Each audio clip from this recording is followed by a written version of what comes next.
नमस्कार, मैं हूं पंकज भार्गव। सेकेंड फेज की सीटों का फैसला कल होगा। 55 सीट दांव पर लगी हुई हैं। सहारनपुर से लेकर मुरादाबाद और रामपुर से लेकर बिजनौर तक वोटिंग शुरू होने में बस 10 घंटे बाकी हैं। लेकिन असली मुकाबला तो तीसरे चरण के लिए हो रहा है और इस वक्त योगी और उनकी टीम ने अखिलेश यादव को उन्हीं के घर में घेर लिया है। हम बात कर रहे हैं उत्तर प्रदेश के यादव बेल्ट की, जिसमें तीसरे चरण की 59 सीटों का मुकाबला है और इस बार यहां अखिलेश यादव के लिए डू और डाई वाले हालात हैं। बीजेपी ने पिछली बार समाजवादी पार्टी को यहां पटकनी दी थी। देखिए इस बार भी योगी यहां कैसे बड़ी स्ट्राइक करने के मूड में है।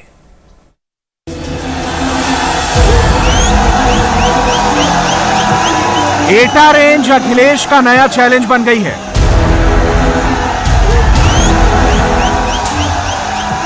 क्योंकि समाजवादी पार्टी के गढ़ में, जिसे यूपी का यादव बेल्ट भी कहा जाता है, वहां बीजेपी अपना स्ट्राइक रेट 100% चाहती है। अब आप सोचेंगे कि जिस चरण में यादव वोट एटा और आसपास के कई जिलों को समाजवादी पार्टी का गढ़ बनाता है,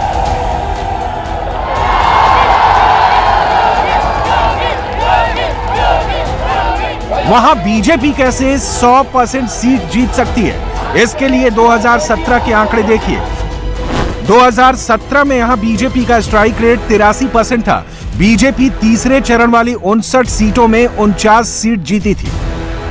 ऐसे में अगर तीसरे चरण की 59 सीटों पर बीजेपी का फोकस बहुत ज्यादा हो चुका है, अगर बीजेपी बुरी से बुरी हालत में यहां की 30 सीटें नहीं जीत पाई तो उसका बहुमत लाना मुश्किल होगा। लेकिन अगर अखिलेश यहां से 45 से 50 सीट नहीं ला पाए तो उनका बहुमत मुश्किल में पड़ जाएगा। ऐसा इसलिए क्योंकि एटा और आसपास की यादव बेल्ट ही ऐसी है जहां अखिलेश यादव ज्यादा से ज्यादा स्कोर कर सकते हैं। अब वहां की टक्कर देखिए।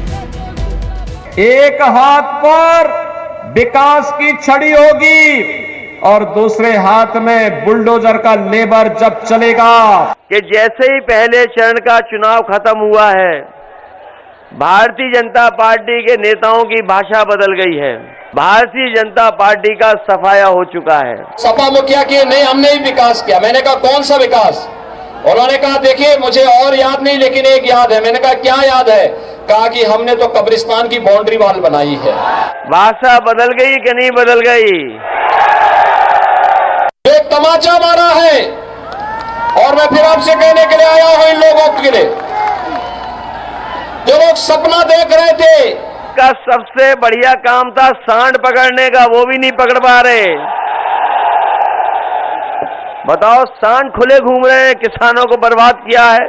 ये सभी के सभी चारों खाने चित्त होकर के फिर से हर हर महादेव का बम बम, हर हर बम बम के नारे लगते हुए दिखाई दे। जिन जिन लोगों ने अखबार ध्यान से पढ़ा होगा वो जानते होंगे कि गुजरात के व्यापारी करीबन 28 बैंकों का पैसा लेके भाग गए। ये पढ़ लिया कि नहीं पढ़ा? 28 बैंकों का 22,000 करोड़ रुपया पैसा लेकर के भाग गए और ये पहली बार नहीं भागे हैं। बताओ, जब जब कोई भागा है बैंकों का पैसा लेकर के, तो बताओ कहां का निकला है? ये बैंकों में पैसा किसी और का नहीं है, ये आपका और हमारा बैंकों में पैसा है।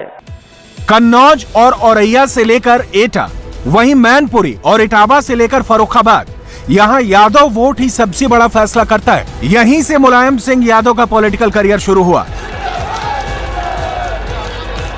और समाजवादी पार्टी ने इसी इलाके की बुनियाद पर अपनी सरकार बनाई। एटा जिले में ही 2,60,000 यादव वोटर हैं, जबकि लोध वोटर्स और शाक्य समुदाय के वोटर 2 लाख हैं। मैनपुरी में 4.5 लाख यादव वोटर हैं, जबकि 3 लाख शाक्य वोटर हैं। 1 लाख लोध और ब्राह्मण वोटर हैं। 2 लाख ठाकुर हैं। कन्नौज में 16% यादव वोटर हैं और यहाँ मुस्लिम 36% हैं, जो दोनों मिलकर समाजवादी पार्टी की तरफ जाते रहे हैं। इन सभी में यादव वोट का चेहरा बने मुलायम सिंह यादव, तो लोध राजपूत वोट का चेहरा बने कल्याण सिंह। ऐसे में कल्याण सिंह, जिन्हें लोध वोटर बाबूजी कहता है, उन्हें योगी आदित्यनाथ यहां बीजेपी के लिए एक बड़े वोट बैंक के तौर पर भी देख रहे हैं। कल्याण सिंह जी की एक कर्म भूमि है। महंगाई, हमारे किसान जानते होंगे कि डबल इंजन की सरकार ने उन्हें हर चीज में किल्लत दे दी, परेशानी पैदा की। जब राम जन्मभूमि पर 2100 कुंटल का घंटा बजेगा तो भाइयों बहनों, दिन में भी सपना देखने वाले चारों खाने चित स्वयं ही हो जाएंगे। लेकिन हम अपने नौजवानों को कह करके जा रहे हैं, अगर ये गर्मी निकालने की बात कर रहे हैं तो समाजवादी सरकार बनेगी तो फौज से लेकर के पुलिस में नौकरी निकाल करके आपको रोजगार और आपके भविष्य को बनाने का काम करेंगे। हर नौजवान को रोजगार की गारंटी मिलनी चाहिए, हर अन्नदाता किसान का सम्मान होना चाहिए। तीन बातों को बहुत गौर से समझिएगा। समाजवादी पार्टी का गढ़ कहे जाने वाले इस इलाके में 2014 में क्या हुआ, 2017 में क्या हुआ, 2019 में क्या हुआ। यह वो इलाका है जहां पर समाजवादी पार्टी का परचम मुलायम सिंह यादव के वक्त से बुलंद रहा है। लेकिन 2017 के चुनाव में बीजेपी की आंधी ऐसी थी कि समाजवादी पार्टी के पांव उखड़ गए थे।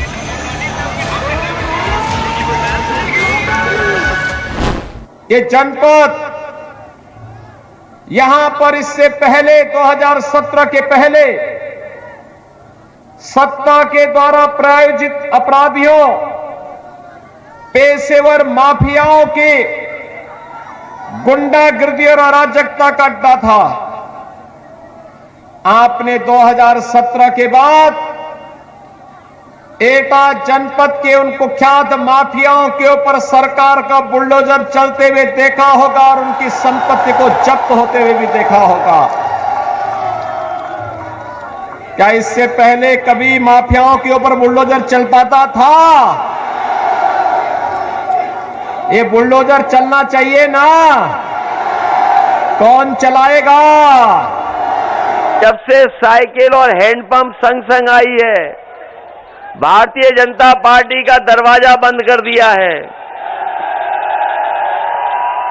और जब मैं अलीगढ़ गया था तो अलीगढ़ वालों से मैंने कहा, इस बार भारतीय जनता पार्टी के दरवाजे पर बढ़िया ताला लगवा दो जिससे कभी दोबारा उत्तर प्रदेश में ना आ पाए। एटा रेंज और आसपास को लेकर 2017 के आंकड़े देखिए। मैनपुरी अकेली संसदीय सीट है जिसकी 4 में से 3 विधानसभा सीट समाजवादी पार्टी ने जीती, जबकि एटा की 4 में से 4 सीटें बीजेपी के खाते में गई थीं। फर्रुखाबाद की सभी 4 की 4 सीटें बीजेपी ने ही जीती थीं। फिरोजाबाद की 5 में से 4 सीट बीजेपी ले गई थी। इटावा जो यादव परिवार का गढ़ है, उसकी 3 विधानसभा सीटों में से सिर्फ 1 सीट जसवंत नगर तब शिवपाल यादव ने जीती थी। यही वजह है कि एटा और आसपास के इलाकों में बीजेपी को बहुत उम्मीद है।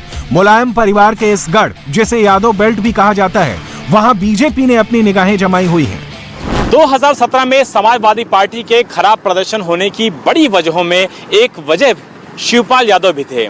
2017 में अखिलेश यादव और शिवपाल यादव के बीच जो विवाद हुआ था, उसका सीधा असर पार्टी के प्रदर्शन पर पड़ा और इसकी मुख्य वजह ये रही कि यादव बेल्ट, जहां समाजवादी पार्टी काफी मजबूत मानी जाती है, वहां पर भी समाजवादी पार्टी के कैंडिडेट्स चुनाव हार गए।